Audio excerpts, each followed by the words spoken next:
Good greetings, all. I am reading day 34 of the Science of Mind textbook in 1 year. It's February 3rd.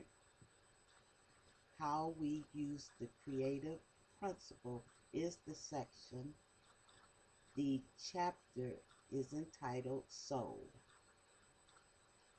If, through the law, thought is creative, we cannot say that one thought will create while another will not.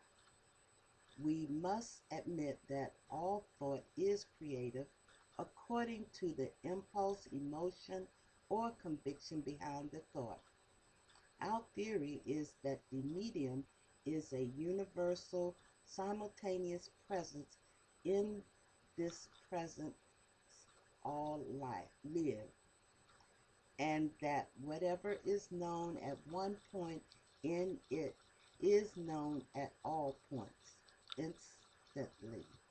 So, if we practice this principle in Los Angeles, declare the truth about some John Smith who lives in New York or at any other place in the world, the speaking of his name draws the law into the vibration of his personality, his individuality. Mentally, physically, spiritually, he is now in it. We have, so to speak, tuned into the keynote of his being. This being is also at the center of our being. Therefore, the mental work is done in our being for him, but it must and does operate through law. This law is subjective. The next section, mind and ether. In an interesting article by Sir Oliver Lodge, in which he writes about ether and the laws of the physical universe, he says that no two physical particles really touch each other, no two electrons. They are all divided from each other by a space which is relative to the space between the planetary bodies, and they never once touch each other throughout their existence, other than through the medium of this ether. Lodge calls the ether the cement of matter.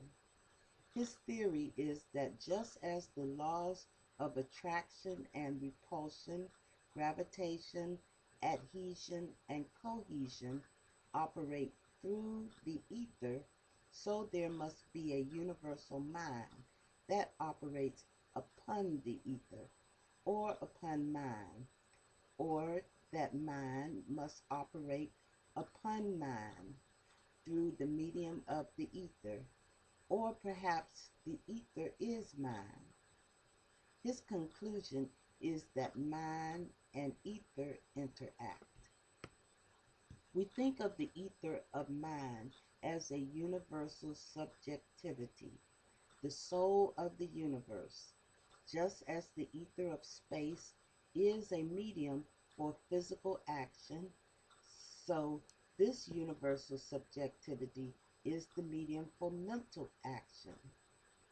Anything that has ever been thought at any time in the history of man exists today in a subjective state in universal mind. When we get into the field of mind, there is no past, present, or future. They merge into one medium. That completes the reading for day 34 of the Science of Mind in 1 year, February 3rd. The next section is for February 4th. See you then. God bless.